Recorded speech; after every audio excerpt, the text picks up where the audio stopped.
बहुत शुक्रिया भूपेश बघेल जी। और आज से एक नई शुरुआत है। अब छत्तीसगढ़ की जितनी भी खबरें, जितने भी वीडियोस, जितनी राजनीति, सारी डिजिटल प्लेटफॉर्म्स पे आपको मिलेगी। आपने उसका शुभारंभ किया, बहुत शुक्रिया। हमारे बीच मंच पर इंडिया न्यूज के छत्तीसगढ़ के मुख्यमंत्री भूपेश बघेल जी हैं।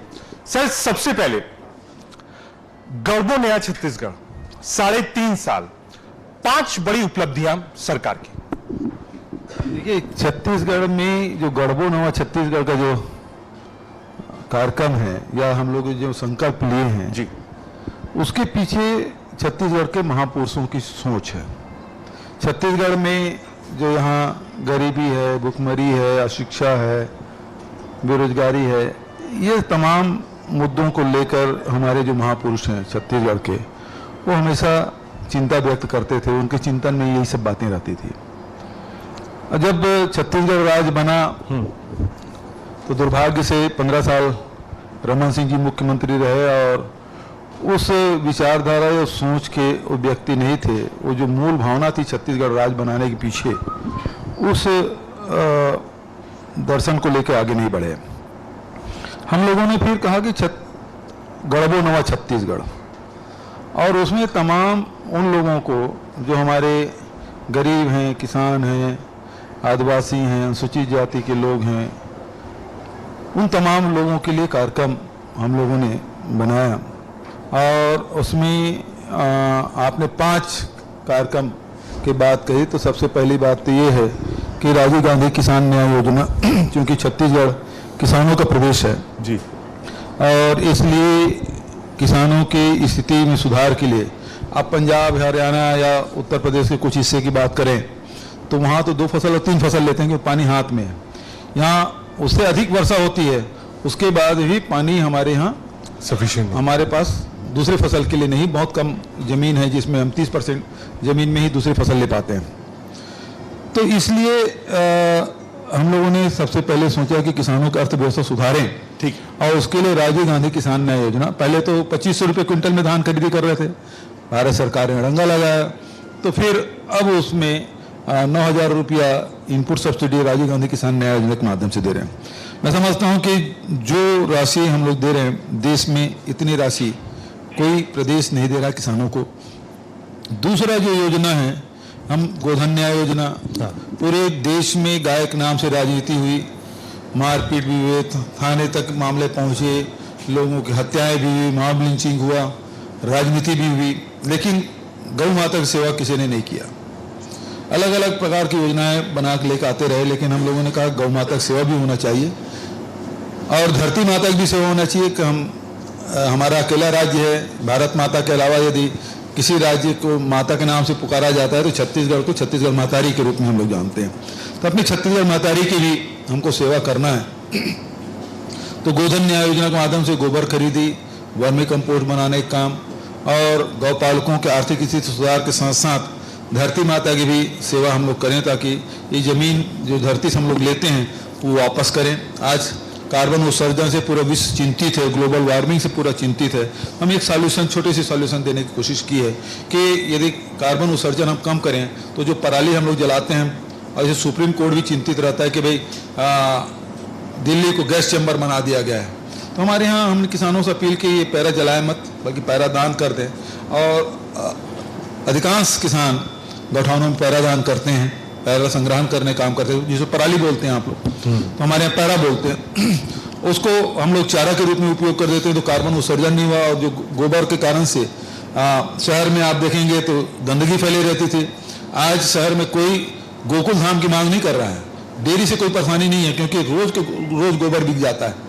तो गोधन न्याय योजना हमने शुरू की और लगभग अभी तक के 150 करोड़ की गोबर हमने खरीद लिया है। 75 लाख क्विंटल गोबर हमने खरीदा है पिछले 2 सालों में। तो दूसरा गोधन न्याय योजना। तीसरी योजना है जो श्रमिकों के लिए है, पूरे देश में कहीं ये योजना नहीं है, पहली सरकार है हमारी जिसमें भूमिहीन श्रमिकों को भी हम लोग 7,000 रुपये वार्षिक हम लोग देने का काम कर रहे हैं। तीसरी योजना। चौथी योजना, हमारे स्वास्थ्य की बड़ी समस्या है, नक्सल प्रभावित क्षेत्र भी है, जंगल भी बहुत है, 44% भूभाग है वो जंगलों से आच्छादित है। तो वहाँ स्वास्थ्य सेवाएं ठीक नहीं रही है, और कुपोषण भी बहुत, और महिलाएं एनीमिक भी है। तो इसको ध्यान में रखते हुए हमने मुख्यमंत्री हाट बाजार क्लिनिक की योजना शुरू की। ठीक, हर हाट बाजार में हमारे स्वास्थ्य विभाग के लोग, डॉक्टर हैं, स्टाफ हैं, वो जाते हैं, मुफ्त में इलाज करते हैं, दवाई भी मुफ्त में दे रहे हैं। और आज 3.5 साल हो गया, नहीं तो इसके पहले बस्तर में मलेरिया से मौतें, एक समय था जब हमारे पत्रकार लोग तुलना करते थे कि बस्तर में नक्सलियों से के गोलियों से हमारे जवान शहीद हुए कि मलेरिया के कारण से उनकी मृत्यु हुई, ये तुलना करते थे। आज मलेरिया से इस प्रकार की कोई घटना नहीं हो रही है। मलेरिया मुक्त बस्तर और मलेरिया मुक्त छत्तीसगढ़ का अभियान हमने शुरू किया। तो जो मलेरिया के कारण से जो परेशानी, जो इंडेक्स है वो 4% से ऊपर था, अब 0.7% आ गया है। तो काफ़ी हम लोग हाट बाजार क्लिनिक योजना का हमारा लाभ मिला। शहर में भी वैद्य क्लिनिक योजना और शहरी मोबाइल मेडिकल यूनिट भी हम लोग संचालित कर रहे हैं, जिससे लाखों परिवार इससे लाभ ले रहे हैं। 5वां स्वामी आत्मानंद अंग्रेजी स्कूल, और अभी तक के हमने 171 पहले संचालित किए थे, अभी 76 हमने स्वीकृत किया। कल ही बजट हमने सप्लीमेंट्री हमारा हुआ, तो उसमें 9,000 शिक्षक और 2,000 और स्टाफ की भर्ती, और उसके साथ 10,000 अन्य स्कूलों के शिक्षकों की भर्ती के लिए भी हमने स्वीकृति प्रदान की। तो हमारे यहाँ स्वामी आत्मानंद अंग्रेजी स्कूल ऐसा है कि एक सीट के पीछे कम से कम 10 लोगों का आवेदन आ रहा है। तो उसी प्रकार से अब 6वां भी बता देता हूँ कि लघु अनुपज जो है हमारे यहाँ 44% जंगल मैंने पहले बताया, और उसके कारण से लघु अनुपज बहुत है। तो लेकिन खरीदी की व्यवस्था नहीं थी। पिछले 3 साल में पहले 7 प्रकार के ही लघु अनुपज खरीदे जाते थे, अब 65 प्रकार के लघु अनुपज खरीदे जा रहे हैं। उसका फायदा ये हुआ, उसको वैल्यू एडिशन किए तो पूरे देश के जो जितने लघु अनुपज खरीदे जाते हैं पूरे देश में, उसका 74% केवल छत्तीसगढ़ में। पिछले साल वन मंत्री यही आके 11 पुरस्कार वन विभाग को देके गए। तो योजनाएं बहुत सारी है।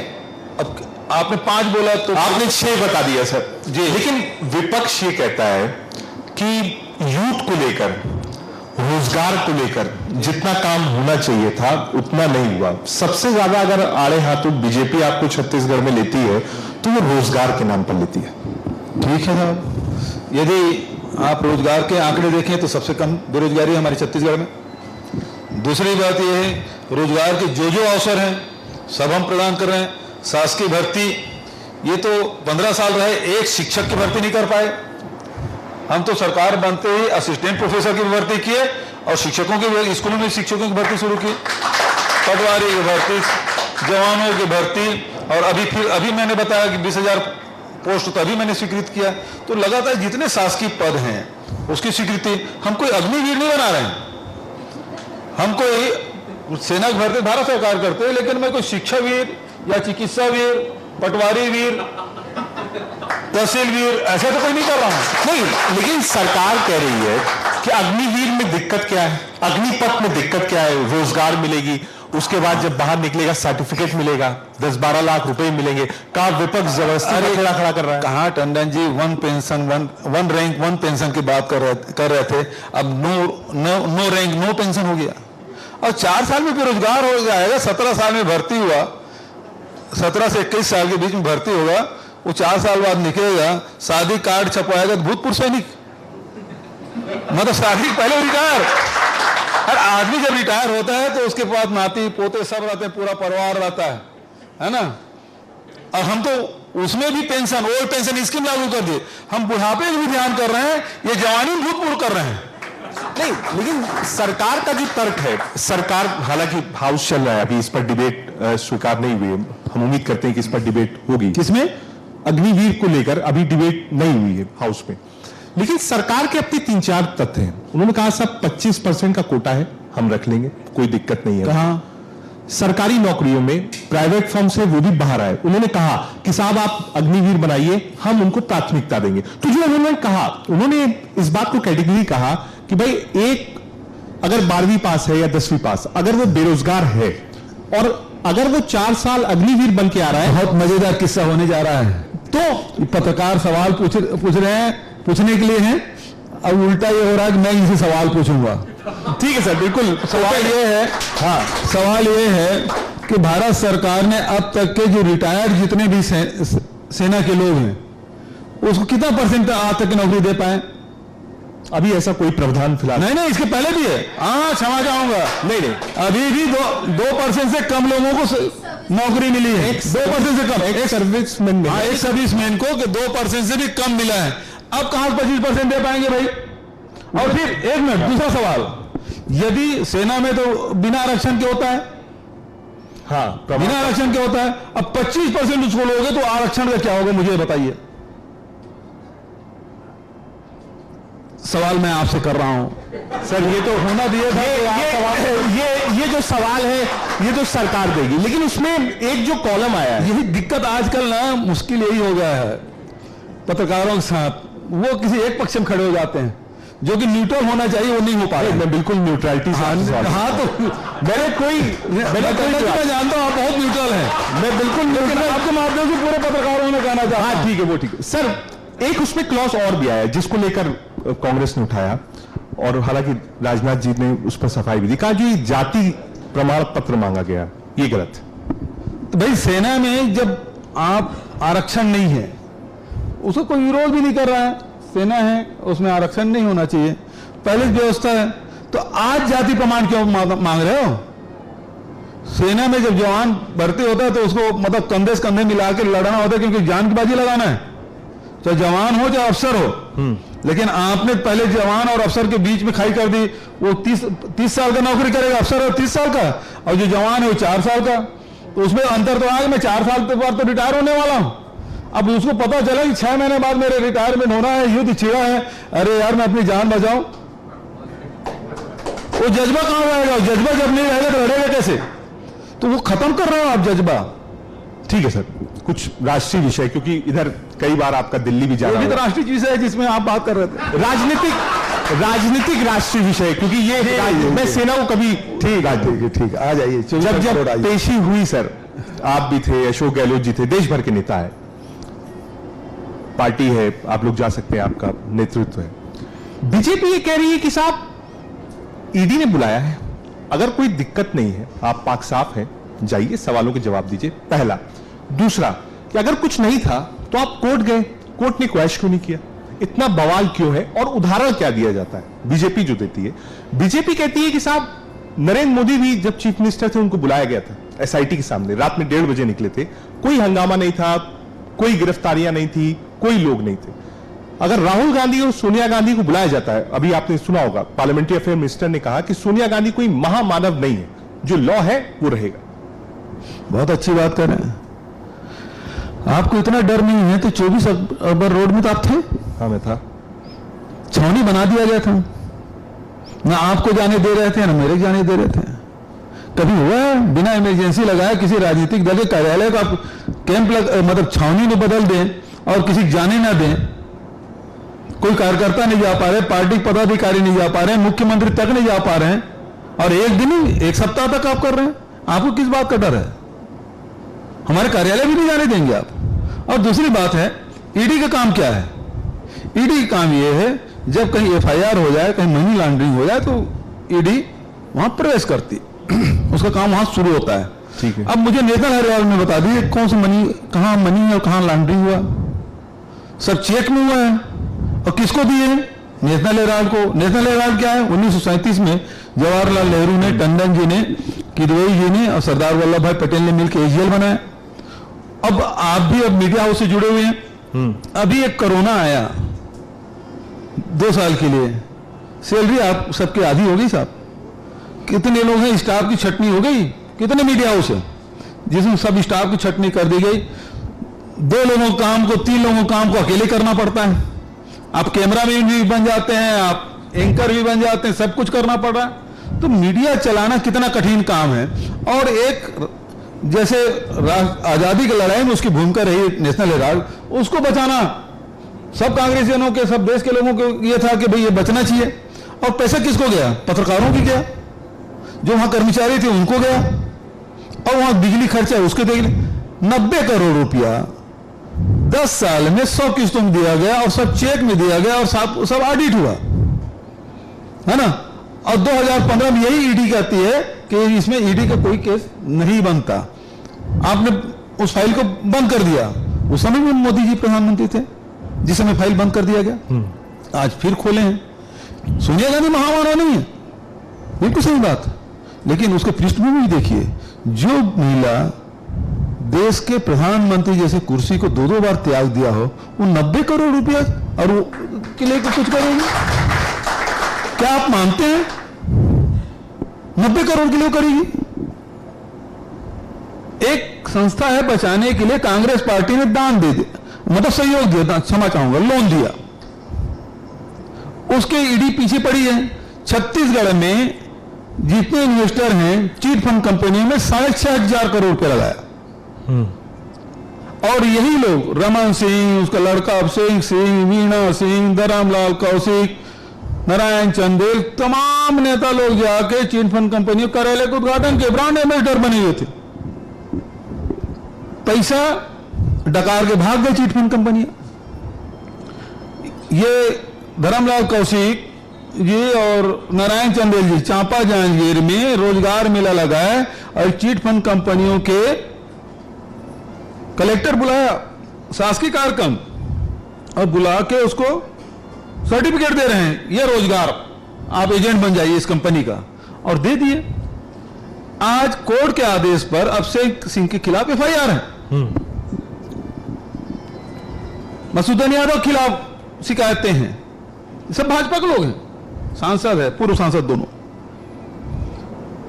अब हम पिछले 3-3.5 साल से कोशिश कर रहे हैं वो चीट फंड कंपनी जितने भी हैं उसके डायरेक्टर को गिरफ्तार भी किए हैं, उसकी संपत्तियों को कुर्क भी किए हैं, तभी तक 40 करोड़ रुपए दे पाए। मामला 6,500 करोड़ का है, अभी तक हम 40 करोड़ ही वापस कर पाए। तो मैंने लिखा चिट्ठी भारत सरकार को कि भैया इसमें मनी लॉन्ड्रिंग हुआ है, गरीब जनता का पैसा है, आम जनता का पैसा है, नौकरी पेशा वालों का पैसा है, किसान का पैसा, मजदूर का पैसा है, कोई अपनी बेटी की शादी के लिए, पढ़ाई के लिए, घर मकान बनाने के, कोई जमीन बेच के भी पैसा जमा किया है। तो इसमें जांच करें ये पैसा कहां हुआ। मनी तो है 6,500 करोड़ रुपया, बराबर कह रहे हैं लॉन्ड्रिंग हुआ है। बीजेपी अपने लोगों पर जांच नहीं करवा रही। वही तो मैं कह रहा हूं, इसलिए तो मैंने चुनौती दी कि आप में हिम्मत है तो रमन सिंह उसके बेटे बुला पूछताछ करिए, ये 6,500 करोड़ गया कहां। तो आप सुविधा अनुसार कर रहे हैं, आप संविधान की शपथ लिए हैं, तो आप काले धन को या मनी लॉन्ड्रिंग जहां हुआ है उसकी जांच करेंगे। मैंने लिख के दे दिया साहब, फिर क्यों नहीं हो रहा? आप देखिए कार्रवाई बंगाल में चल रही है, महाराष्ट्र में कार्रवाई चल रही है, फिर आप दिल्ली में चली। आप जवाब देने के लिए बैठे हैं कि सवाल पूछने के लिए? मैं बता रहा हूं कि विपक्ष बार बार इस बात को कह रहा है कि साहब सिर्फ हमारे ही खिलाफ कार्रवाई। हाँ, तो बंगाल के खिलाफ ही हो रही है जहां विपक्ष में। अब महाराष्ट्र में नहीं होगा साहब, नहीं होगा क्योंकि सरकार बदल गई। नहीं तो 10 ग्राम गांजा के लिए घूमते थे वहां ईडी आईटी, वो तो बिल्कुल हर गली मोहल्ले में घूमते थे। तो भाई जैसे थाने के जो सिपाही लोग घूमते हैं वैसे ईडी आईटी या सीबीआई के लोग घूम रहे थे महाराष्ट्र में। अब बंद हो जाएगा, अब घूमेंगे छत्तीसगढ़ में, अब घूमेंगे बंगाल में, अब झारखंड में, तो जहां जहां इसकी सरकार नहीं है, तमिलनाडु में, या फिर अभी तेलंगाना के मुख्यमंत्री ने खुलेआम चुनौती दी है, अब वहां भी जाएंगे। लेकिन वो मध्य प्रदेश है, अभी तो एक मंत्री ने इस्तीफा दिया ना उत्तर प्रदेश में, खटीक जी ने है ना, उन्हें आरोप भी लगाया, थोड़ा जाए भला ईडी वाले वहां, थोड़ा सीबीआई वाले जाए, आईटी वाले जाए। उन्हें खुलेआम लिखित में दिया, पूरा सार्वजनिक हुआ। बंगाल में चल रही है ट्रांसफर के 20 करोड़ के लिए, उत्तर प्रदेश भी चले जाइए, वहां भी बहुत लोग नाराज हैं, बहुत सारी बातें हुई। क्यों नहीं जाती? वहां जाते नानी मर जाती है, क्यों नहीं जाते? ये ईडी का हम विरोध नहीं कर रहे हैं, ना आईटी का। ये संस्थाएं हम हमारे शासनकाल में बनाए, हम सम्मान करते हैं, लेकिन इन अधिकारियों को उनके दायित्व को, उनके जो जिम्मेदारी उसका ध्यान दिलाना चाहता हूं। आपकी जिम्मेदारी केवल वो जहां से इशारा करे वहीं छापा डालने का काम मत करिएगा। डालिए छापा, इसमें कोई विरोध थोड़ी है हमारा, लेकिन चुन के मत आप करिए ना। अरे भाई 8 साल में एक भी भारतीय जनता पार्टी शासित राज्य में उनके नेताओं के खिलाफ कोई कार्रवाई की हो तो बता दीजिए मुझे। अरे शर्म के लिए कम से कम 2-4 ठोक कर देना था।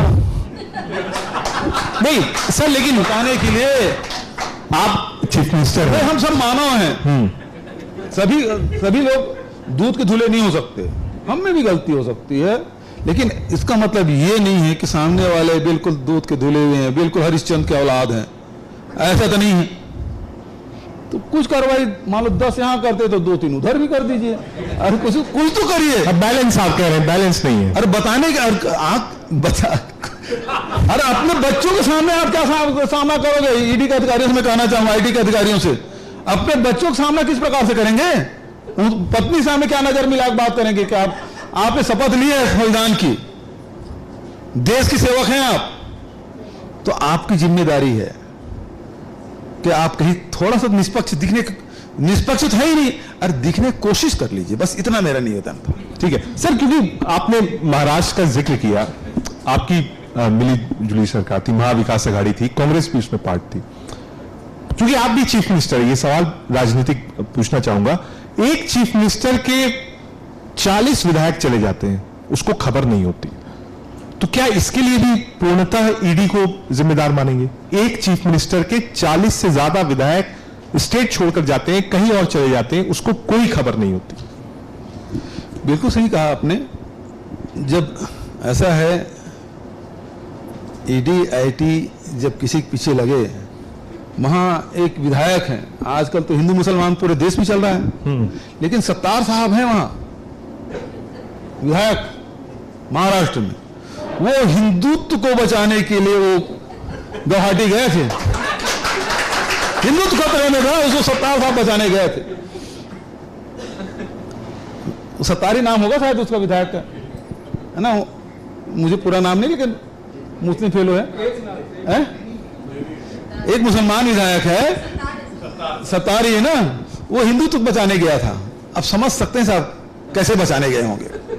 ठीक है सर, तो वो तो हंडी के एक चावल छूने से पता चल जाता है कि वो कैसे गए। ठीक है, ये स्टेट था जहां कांग्रेस थी। एक सवाल सर, जो राष्ट्रपति चुनाव में वोटिंग हुई है, इसको लेकर भी खड़ा है पार्टी के सामने। आप देखिए, कई अलायंस पार्टनर थे आपके, जैसे आप जेएमएम के साथ सरकार में हैं, उसने आपको वोट नहीं दिया, उन्होंने कहा साहब हम मुर्मू जी को सपोर्ट करेंगे। और देश भर से ये खबरें आई हैं कि कांग्रेस के विधायकों ने और सांसदों ने क्रॉस वोट किया है, वो तो सब जानते हैं। अब ये तो जो किए उनसे पूछो भाई, क्या लीडर, मेरे से उनसे बात हुई नहीं है। नहीं, मैं इसलिए मेरे यहाँ भी 2 जने क्रॉस वोट किए, ऐसा पता चला, पहले 6 था, अब पता चला 2 है। तो अब वो मैं, क्योंकि व्हिप तो जारी हुआ नहीं है, हाँ, व्हिप नहीं जारी होता है ना, राष्ट्रपति चुनाव में व्हिप जारी नहीं होता, पार्टी लाइन पे होता नहीं, विपक्ष अपने खड़ा करते, सत्ता पक्ष अपने खड़ा करते। हम ये नहीं कर सकते आप इसको वोट दो ही, और उसमें तो किसी ने दे दिया होगा, हो सकता है गलती से गई हो, या 1-2 तो गलती से हो सकता है, लेकिन यदि कोई दर्जन के हिसाब से जाए तो वो गलती नहीं है। तो भाई उसके अब किस कारण से गए, तो उनसे सवाल पूछा जाना है, मेरे पास तो संपर्क नहीं है। ठीक है, और मैं इसको मतलब कंडक्ट भी कर रहा था, तो मुझे जानकारी नहीं है। सर ओवरऑल अगर आप देखिए, और कांग्रेस की बात, लीडरशिप की बात करिए, श्रिंक हो रही है कांग्रेस पार्टी। आप देखिए, state by state Congress party lose कर रही है, और दिख नहीं रहा है कि कोई बहुत बड़ा स्टेट कांग्रेस पार्टी के पास आ रहा हो। इश्यूज कांग्रेस पार्टी उठाती है, लेकिन कनेक्ट नहीं हो पाता है, ऐसा क्यों? देखिए, जनता जो सुनना चाहती है उस बात को करोगे तो उसका लाभ मिलेगा। जनता जो नहीं सुनना चाहती, कितना भी अच्छा बात आप करेंगे तो आपकी बात नहीं सुनी जाएगी। हम यहाँ महंगाई की बात कर रहे हैं, बेरोजगारी की बात करते हैं, भ्रष्टाचार की बात करते हैं, लोगों के उत्थान और विकास की बात करते हैं, अभी जनता नहीं सुनना चाहती। लोग कहते हैं 500 रुपये भी पेट्रोल होगा तो तब भी मैं मोदी को वोट दूंगा। तो जब ये मानसिकता के लोग हैं तो पूरा वो अब जो कहिएगा, लेकिन जिस दिन जब पेट की आग भड़केगी और जो खाना नहीं मिलेगा, तो जो श्रीलंका में हुआ है ना, वही होगा। अब मानते हैं वो स्थिति यहां पर भी आ सकती है। आपकी स्थिति क्या है? बहुत कम अंतर है श्रीलंका और इसमें, हालांकि यहाँ के अर्थव्यवस्था के बहुत सारे विविधता है, श्रीलंका से हम तुलना नहीं कर सकते, लेकिन जो लाइन था वो यही था, सिंगलियों को ऊपर बढ़ाओ और जितने भी तमिल के लोग हैं, हिंदू हैं, क्रिश्चियन हैं, मुस्लिम हैं, उसको दबाने का काम किया। तो गोडबाया है वो हीरो बन गया, जनता उसके पीछे पागलों की तरह दौड़ती थी। लेकिन जब अर्थव्यवस्था चौपट हुआ और वही लोग कहते थे कि हम भूखे रहेंगे लेकिन गोडबाया को राष्ट्रपति बनाएंगे, लेकिन सच में जब भूख लगी तब पता चला भूख की कीमत क्या है। तो फिर गोडबाया के पीछे पड़े और झोला उठा के चल दिए बस। ठीक है, ठीक है, आपका अपना विश्लेषण हो सकता है, लेकिन आपने जो इश्यूज रेज किए सर, आप देखिए जब जीएसटी इंप्लीमेंटेशन हुआ था उस वक्त, उसके बाद गुजरात इलेक्शन हुआ, डिमोनेटाइजेशन आया। कह रहा हूं ना, बात वही है, आप धार्मिक आधार पर वोट ले लेंगे और आपकी नीति असफल होगी। आपने पूरा वहां रासायनिक खाद बंद कर दिया, वहां के इतना लोन लिए जो अनुत्पादक था वो सब लोन लिए और उसके कारण से अर्थव्यवस्था चौपट हो गई। रोजगार मिला नहीं, किसानों को दाम मिला नहीं, लोग भूख मरने लगे, पेट्रोल नहीं मिला, डीजल नहीं मिला, गैस नहीं मिला, और इस कारण से ये परिवर्तन हुआ। श्रीलंका में यही तो हुआ। आज यहां क्या कर रहे हैं आप? भारतीय जनता पार्टी क्या नोटबंदी के नाम से वोट मांगी एक बार कोई नेता? जीएसटी के नाम से वोट मांगी है भारतीय जनता पार्टी? आप वोट किसी और नाम से मांगते हैं, कार्यक्रम कुछ और लागू करते हैं। एक चीज मुझे बताइए, अभी जितने लोग अब बैंकों का भी राष्ट्रीयकरण कर रहे हैं, निजीकरण कर रहे हैं, जो 69 में इंदिरा जी ने राष्ट्रीयकरण किया था, आम जनता के लिए खोला था, अब उसको निजीकरण कर रहे हैं। निजीकरण करने के बाद निजी लोगों के हाथों में आ जाएगा, आम जनता के लिए दरवाजा बंद हो जाएगा बैंकों का। और होगा क्या कि जैसे अभी मेहुल चौकसी, नीरव मोदी, ये सब बैंक लूट लूट के भाग गए, है ना, ललित मोदी भी भाग गया। लेकिन ललित मोदी को आज तक के भारत के सीबीआई वाले नहीं पकड़ पाए, बस वो सुष्मिता सेन थी जो उसके गिरफ्तार में आए, तो भाई उसी को जिम्मेदारी दे देना चाहिए।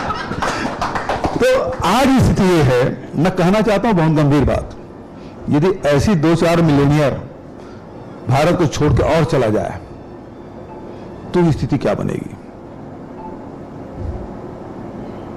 नुकसान की बात बता रहे हैं कि अगर फ्लश आउट पैसा बाहर जाए, पूरा पैसा सब लोगों के अर्थव्यवस्था संकुचित होते जा रहा है। जैसे आप बोल रहे हैं ना, कांग्रेस संकुचित हो रहा है, सिमट रहा है, वैसे सब घरों के अर्थव्यवस्था भी सिमटते जा रहा है।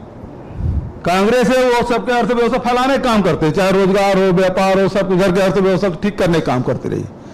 अब हो रहा है जैसे कांग्रेस सिमट रही बोले ना, वैसे सबके घर के अर्थव्यवस्था भी सिमट रहा है, क्योंकि पेट्रोल महंगा हो गया, रसोई गैस महंगा हो गया, डीजल महंगा हो गया, रासायनिक खाद नहीं मिल रहा है, कोयला नहीं मिल रहा है। बहुत आज तक की सरकार, आज तक की पब्लिक है अपने मांग के लिए सड़क जाम करते थे, रेल जाम करते थे, भारत सरकार खुद रेल जाम कर रही है। आज कल ही 20 यात्री ट्रेन फिर बंद कर दिए, क्यों? कोयला नहीं है। अब ये कह रहे हैं कि ऑस्ट्रेलिया विदेश का कोयला लो, जो कितने महंगा है, 4 गुना 5 गुना महंगा है। 5 गुना महंगा यदि कोयला जलाओगे तो बिजली की बिल कितना आएगा? कितने दिन तक आप बांध के रखोगे? तो घर के अर्थव्यवस्था और सिमट जाएगा। लेकिन आप वोट कब तक के देते रहोगे? जब तक के 500 रुपये नहीं हो जाएगा तब तक के। तो भैया राजनीति है वो धर्म के लिए नहीं है, राजनीति है वो समाज के व्यवस्था के लिए सुचारू रूप से संचालित करने के लिए, लॉ एंड ऑर्डर के, देश की सुरक्षा के लिए, अर्थव्यवस्था के लिए, रोजगार के लिए, सामाजिक समरसता बनाने के लिए, धर्म के लिए। धर्म गुरुओं को करने दो, उनके लिए छोड़ दीजिए, आप धार्मिक बात ना करें। ठीक है, क्योंकि इकोनॉमी की बात चल रही थी सर, जीएसटी को लेकर आपकी पार्टी बहुत विरोध कर रही है। कह रही साहब जो ये जीएसटी बढ़ाया गया है, आटा, दाल, चावल, पैक फूड पर, हम इसका विरोध कर रहे हैं। सरकार कह रही है कि साहब काउंसिल में तो आप लोग भी हैं, जब बात होती है तब क्यों नहीं? मूल बात क्या है? दूसरी आज़ादी के नाम से आप 12 बजे रात को लोकसभा में, जैसे आज़ादी 1947 में 12 बजे रात को लोकसभा आयोजित किया गया था, बिल्कुल सेंट्रल हॉल में प्रोग्राम था। तो जीएसटी भी सेंट्रल हॉल में आपने संबोधित किया, आप लोगों ने बाइकआउट भी किया था। दूसरी आज़ादी, और कहा था 1 नेशन 1 टैक्स। अब ये स्थिति है बॉस, 5 स्लैब में 18%, 22%, 28%, 12%, 5%। अब तो दूध, पनीर, दही, वो भी सब इसी के दायरे में आ गया है। कुछ बचेगा कि सांस पे भी लगा लोगे जीएसटी? ठीक है सर, क्योंकि आपने धर्म की बात करी थी, आज आप देखिए सर, जो राजनीति चल रही है वो कहीं ना कहीं राष्ट्रवाद और धर्म के इर्द गिर्द ही चल रही है। उसका जवाब आप बेहतर दे पाएंगे, लेकिन आपको लगता नहीं जब भी ऐसा कोई इशू आता है कांग्रेस को हैंस प्रूफ कर दिया जाता है एंटी नेशन है, हैंस प्रूफ कर दिया जाता है कि हिंदुओं के खिलाफ पार्टी, ऐसा क्यों? देखिए, कांग्रेस पार्टी है वो सभी धर्मों को सम्मान करती है। आज कहते हैं कि कई लोग बोलते हैं हिंदू राष्ट्र बनाया जाए। जिस देश में ही 6 दर्शन पैदा हुए हों, इसी देश में 6 दर्शन हुए, चाहे बौद्ध दर्शन की बात करें, चाहे जैन दर्शन की बात करें, चाहे हिंदू दर्शन की बात करें। और हिंदू दर्शन में भी आप किसको बोलेंगे? जो ईश्वर को मानता है वो भी हिंदू है, जो नहीं मानता वो भी हिंदू है, जो कृष्ण को माने वो हिंदू है, जो राम को माने वो हिंदू है, जो शिव को माने वो हिंदू है, जो इनको नहीं मानता कि देवी को मानते हैं वो भी हिंदू है। तो भाई विविधता है ना हिंदू धर्म में। और फिर हिंदुस्तान के धरती से 6 दर्शन निकले हैं, आप किस दर्शन की बात करेंगे? और इन दर्शनों में कभी कोई विवाद हुआ क्या? वेद काल के बाद आदि शंकराचार्य जी आए, उसके पहले वेद के बाद बुद्ध और महावीर आए, उसके बाद आदि शंकराचार्य जी आए जो निराकार ब्रह्म की बात करते थे, ब्रह्म सत्य जगत मिथ्या की बात करते थे। लोगों को निरस्ता आई तो फिर भक्ति मार्ग आया, भक्ति मार्ग के बाद अब कबीर, गुरु नानक देव आए जो निराकार, वो भी निराकार ब्रह्म को मानने की बात ज्ञान मार्ग में आए। तो यहाँ तो विविधता है। किसी एक चीज में आपकी पूजा पद्धति एक प्रकार के, क्या आपके अलग हो सकता है, मेरा अलग हो सकता है, लेकिन आप भी हिंदू, मैं भी हिंदू, हमारी विविधता है। वो अलग प्रकार से पूजा करते हैं, वो अलग प्रकार का, लेकिन है तो हिंदू। लेकिन एक छवि बन जाती है ना सर। आप देखिए 2014 इसलिए कांग्रेस सभी धर्मों का सम्मान करती है। उसका कारण यही है कि यहाँ सब कुछ अनेकता है, उसके बाद भी हमारे में एकता है, और इस चीज को लेकर चलती है। अभी मैं विवेकानंद विद्यापीठ गया था, युवा दिवस मनाए। विवेकानंद आश्रम एक जगह है जो सर्वधर्म समभाव की बात करते हैं। उस समय तो राजनीति भी नहीं है। कब लिख के गए हैं? 1887 में विवेकानंद जी जो उनका नियमावली है, और सभी धर्मों को प्रार्थना उसमें करते हैं। विवेकानंद आश्रम में सभी सम्मान करते हैं, उसमें तो कोई भेदभाव नहीं है। एक्चुअल में प्रतिनिधित्व वही करते हैं। रामकृष्ण परमहंस ने कहा क्या, आप किसी, विवेकानंद जी भी शिकागो का भाषण आप करिए, किसी भी रास्ते से चलिए, किसी धर्म से चलिए, किसी पंथ से चलिए, आपको पहुंचना तो वही है। नदियां जिस प्रकार से कहीं किसी पहाड़ से निकले, लेकिन पहुंचता समुद्र में है। ठीक है, दूसरा पार्ट सर, राष्ट्रवाद, उसको लेकर भी काफी सवाल। आप देखिए तिरंगा पर प्रधानमंत्री जी ने ट्वीट किया कि साहब हर घर तिरंगा लगाएंगे। कांग्रेस ने कहा साहब ये क्या है, और जयराम रमेश जी ने कहा भाई संघ ने 57 साल नागपुर में झंडा नहीं लगाया। खादी को लेकर विवाद हुआ। वो सवाल उन्होंने किया ना कि 52 साल तक के आपने नागपुर के जो आपके संघ का कार्यालय है उसमें क्यों झंडा नहीं लगाया? सवाल तो उसका जवाब देना चाहिए, क्योंकि आप जब संविधान लागू किए तो अंबेडकर के भी आपने पुतला दहन किया था, गांधी जी भी किया था। महिलाओं को संपत्ति में अधिकार देने की बात हुई थी, तब भी ये भाजपा आरएसएस वाले, उसका भाजपा तो उस समय था नहीं, उस समय जनसंघ था, इन लोगों ने विरोध किया। तो जहाँ समानता और अधिकार की बात होती है वंचित वर्गों को, तो वहाँ ये लोग विरोध करते हैं। तो सवाल इस बात का, आप हर घर में तिरंगा लगाएं, कौन? तिरंगा तो हमारे द्वारा दिया गया, कांग्रेस के द्वारा हुआ। आज 21 तारीख है, कल 20 तारीख को 75 साल पूरा हुआ। नेहरू जी ने प्रधानमंत्री रहते तिरंगा को अंगीकार किया, वही तिरंगा आज चल रहा है ना। उसका विरोध नहीं। विरोध किस बात का है कि सवाल यह है कि आप 52 साल तक के अपने कार्यालय में क्यों झंडा नहीं फहराए, नंबर 1। नंबर 2, जो खादी का जो झंडा की बात कहे थे और जिस संस्था को दिया गया था उसे आप छीन लिए। अब वो नहीं होगा, आप सिल्क भी बना सकते हैं, किसी की बना सकते हैं, कुछ भी बना सकते हैं। तो ये इस बात का विरोध हो रहा है कि आप उस डिज़ाइन में आप कोई चेंज नहीं कर रहे, ठीक है, लेकिन किसी भी कपड़े से कर रहे हैं, और जो लोगों को रोजगार मिल रहा था उसको आपने वंचित कर दिया। बात इस बात का है। तिरंगा लगाया, हम भी कार्यक्रम किए हैं, हमारे एनएसयू के बच्चे सब तिरंगा सब घर पर बांटने का काम कर रहे हैं। तिरंगा, ये 2 रंगी हैं, हम तिरंगे वाले हैं। सर आप चीफ मिनिस्टर भी हैं और लगातार पार्टी आपको देश में भी जहां प्रोग्राम्स होता है, चुनाव होता है, वहां भेजती है। दो बड़ी कमियां जो आपको लगे, आप मन से बताना पाए कि कांग्रेस पार्टी में ये चीज मिसिंग है जिसकी वजह से आप पीछे हुए, क्योंकि आप हर जगह ऑब्जर्वर भी रहते हैं, कई चुनावों में भी आपकी ड्यूटी लगती है, जहां चुनाव होता है भेजा भी जाता है, यूपी जैसे बड़े राज्य में भी आपने कैंपेन किया, दिक्कत कहां पर है सर? देखिए, एक चीज़ है कि हम लोग थोड़ा सा परंपरागत रूप से चुनाव लड़ते हैं, जबकि हमारे सामने जो है वो पूरे 5 साल तैयारी करते रहते हैं, लगातार काम करते रहते हैं और आधुनिक तकनीकी का भी उपयोग करते हैं, है ना। तो आधुनिक तकनीक के उपयोग में तो ईवीएम तक पहुंच जाते हैं वो लोग। हम लोग परंपरागत रूप से करते हैं, इस कारण से पिछड़ जाते हैं। तो ये कमजोरी हमारे में है कि हम लोगों को चुनाव के हिसाब से केवल 4 महीने पहले या 6 महीने पहले जागृत नहीं होना चाहिए, लगातार उस प्रदेश में काम करते रहना चाहिए। पहली बात ये है। दूसरी बात ये है कि हम लोगों में से कोई एक आदमी ऐसा निकल जाता है कि इन चुनाव के पहले ऐसा बयान दे देता है कि पूरा उलट पुलट हो जाता है। मणिशंकर अय्यर जी बयान देते पिछले गुजरात के चुनाव में।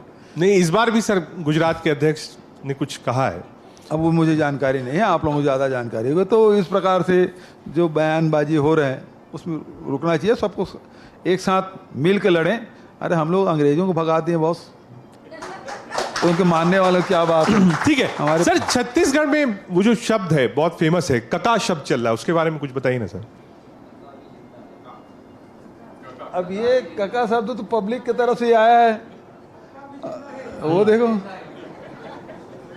एक लोकगीत है सर, अगर आप भरोसा है लोगों को हाँ कि भूपेश है तो हम, ये टैगलाइन हो गई सर चुनाव की। तो उस समय जब लॉकडाउन था, किसी के पास पैसा नहीं था, कोई उम्मीद नहीं कर रहा था कि हम राजीव गांधी न्याय योजना किस्त भी देंगे।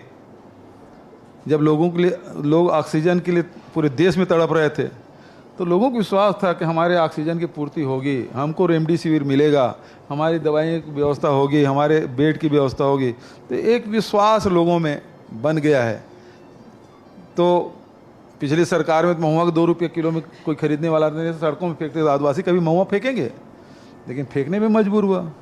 उस समय में 17 रुपये समर्थन मिले थे, हम 30 रुपये। ये विश्वास हुआ कि नहीं, हमारे अर्थव्यवस्था चौपट नहीं होने देगा। ये कांग्रेस का मुख्यमंत्री है, ये जेब में डालने का काम करते हैं, चाहे राजीव गांधी किसान न्याय योजना का हो, चाहे गो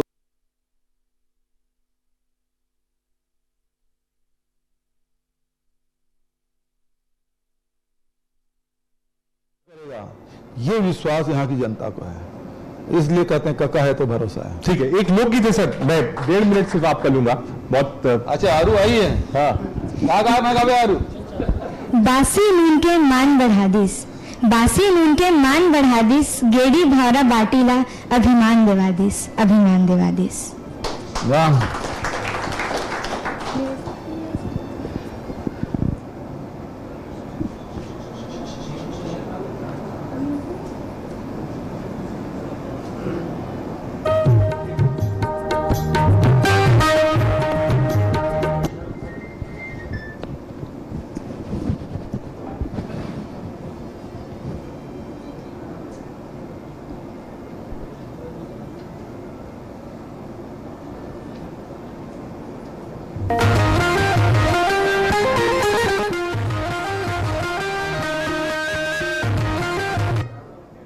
बोल के आ रहे हो म्यूजिक ले, बिना म्यूजिक के गा देता हो जाए। संगीरे संगीरे संगीरे संगीरे गड़गे नवा छत्तीसगढ़, ये संगी झूमो नाचो। बढ़गे हमर छत्तीसगढ़, जी संगी झूमो नाचो। गड़गे नवा छत्तीसगढ़, जी संगी झूमो नाचो। बढ़गे नवा छत्तीसगढ़, जी संगी झूमो नाचो।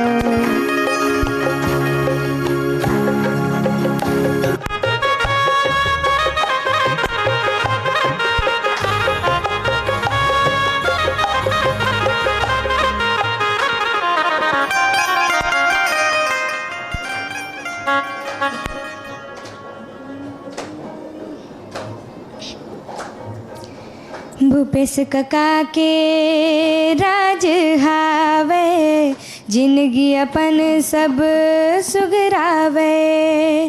भूपेश कका के राज हावे, जिंदगी अपन सब सुगरावे। तनगे तनगे नवा छत्तीसगढ़ हसंगी जो नाचो। तनगे तनगे नवा छत्तीसगढ़ जी संगी जो नाचो।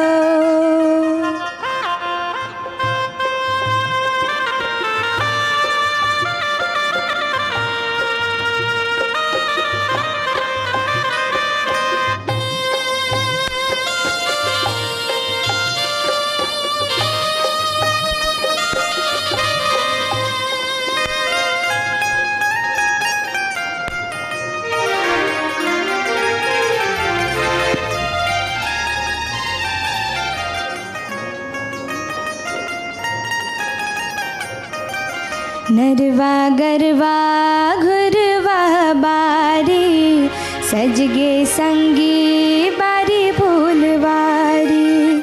किसान मन के शान बढ़ गे, धान के हमर मान बढ़ गे।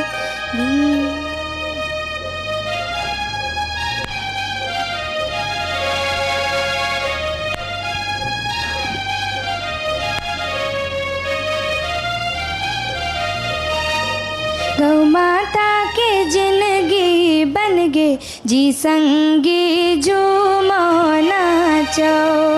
गड़गे गड़गे नवा छत्तीसगढ़ जी संगी जो नाचो। गड़गे गड़गे नवा छत्तीसगढ़ जी संगी जो नाचो। गड़गे गड़गे नवा छत्तीसगढ़ जी संगी जो नाचो। बोलो छत्तीसगढ़ महातारी की। बहुत शुक्रिया आपका सर। क्योंकि शो की शुरुआत हुई थी तब आपने कहा था कि बहुत ज़्यादा तीखा है, शार्पन है, कोशिश किया इसको वो कर दें। और मैं जानना भी चाहूँगा कि आपका मिशन छत्तीसगढ़ क्या होगा चुनाव के लिए? मिशन छत्तीसगढ़ कितनी सीटें? देखिए, पिछले समय जब चुनाव हुआ तो हमको 68 सीट दिया था, लेकिन जितने चुनाव हुए, उपचुनाव हुए, उसमें लगातार हम लोग जीतते जा रहे हैं। तो अब हमारी संख्या बढ़ के 71 हो गई। तो हम लोगों का लक्ष्य 71 से नीचे नहीं हो सकता, ऊपर ही होगा। 71 प्लस यानी आपका लक्ष्य। ठीक है, बहुत शुक्रिया सर आने के लिए। और क्योंकि आपने कहा था तो मैं एक बार आपसे कहूँगा, क्योंकि मुझे नहीं आता है, एक बार अगर आप मुझे भी सिखाते।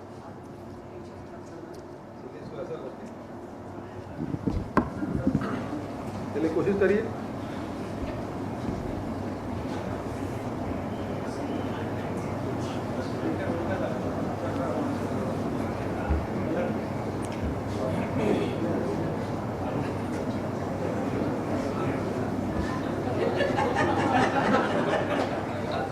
कोशिश तो कर ही रहा हूँ सर। हाँ, कोशिश करने वाले हार नहीं होती।